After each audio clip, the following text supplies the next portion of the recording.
menjawab tantangan ini, pemerintah bertransformasi melalui e-government. Namun, agar manfaatnya dirasakan semua pihak, pendekatan ini harus sejalan dengan pembangunan inklusif. Sebelum kita lebih lanjut membahas ke ini, kita harus mengetahui apa itu e-government dan apa itu pembangunan inklusif. Menurut Industri 2005, e-government adalah penggunaan teknologi, informasi dan komunikasi oleh sektor publik untuk meningkatkan pelayanan publik, mendorong partisipasi warga, serta meningkatkan akuntabilitas dan transparansi pemerintahan. Sedangkan, menurut BPJS 2004, e-government adalah penyampaian layanan dan informasi pemerintahan kepada masyarakat melalui sarana elektronik. Dapat kita simpulkan bahwasanya e-government adalah pemanfaatan teknologi informasi dan komunikasi oleh pemerintah untuk memberikan layanan publik yang lebih cepat, transparansi, efektif, dan efisien. Lalu, apa itu pembangunan inklusif? Pembangunan inklusif adalah pembangunan yang melibatkan semua lapisan masyarakat, terutama kelompok miskin dan rentan, baik dalam proses maupun hasil pembangunan.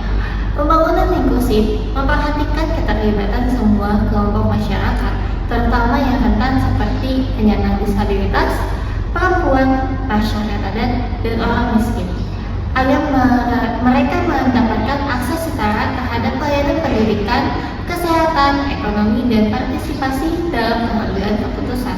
Pembangunan ini menekankan prinsip kesetaraan, non-diskriminasi, pemerataan manfaat, serta partisipasi aktif warga agar tidak ada yang tertinggal dalam proses maupun hasil pembangunan ini. Tantangan utama dari e-government dalam mendorong pembangunan inklusif. Yang pertama, korupsi dan birokrasi tidak efisien. Korupsi dan proses birokrasi yang panjang sering membuat pelayanan publik menjadi lambat dan tidak transparan, yang akhirnya merugikan masyarakat. Yang kedua, ketimpangan sosial dan ekonomi. Ketimpangan sosial antara kaya dan miskin, serta antara daerah maju dan tertinggal membuat akses terhadap layanan dan peluang yang adil semakin sulit dicapai. Yang ketiga, rendahnya partisipasi masyarakat. Sebagian besar masyarakat merasa suaranya tidak didengar dalam pengambilan keputusan penting, yang menyebabkan rendahnya tingkat partisipasi dalam proses pemerintahan. Yang keempat, diskriminasi terhadap kelompok rentan.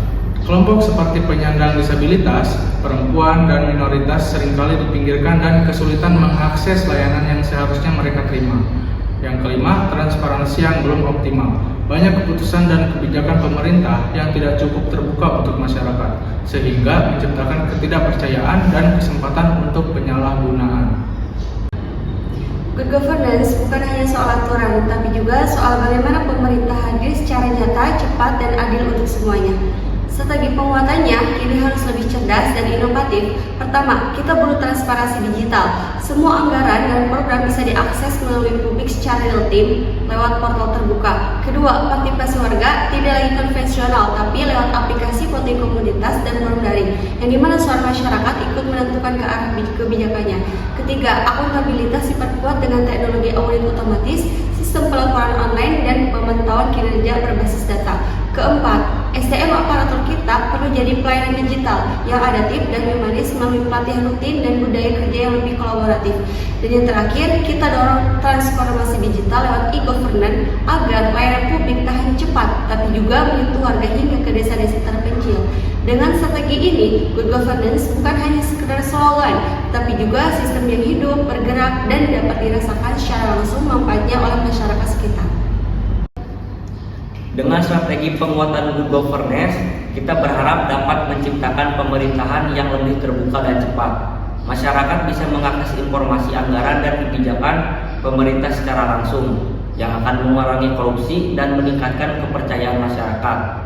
Selain itu, partisipasi warga akan meningkat karena mereka dapat lebih mudah memberikan masukan dan ikut serta dalam pengambilan keputusan. Kebijakan yang dibuat akan lebih sesuai dengan kebutuhan masyarakat. Dengan akuntabilitas yang lebih baik, kinerja pemerintah bisa dipantau secara langsung, dan jika ada masalah segera bisa diperbaiki. Peningkatan kualitas SDM aparatur pemerintah juga akan membuat pelayanan publik lebih cepat dan profesional. Terakhir, dengan teknologi digital, pelayanan publik bisa diakses lebih mudah dan lebih cepat oleh semua orang. bahkan yang berada di daerah terpencil. Semua ini akan menciptakan pembangunan yang lebih adil dan merata untuk seluruh masyarakat.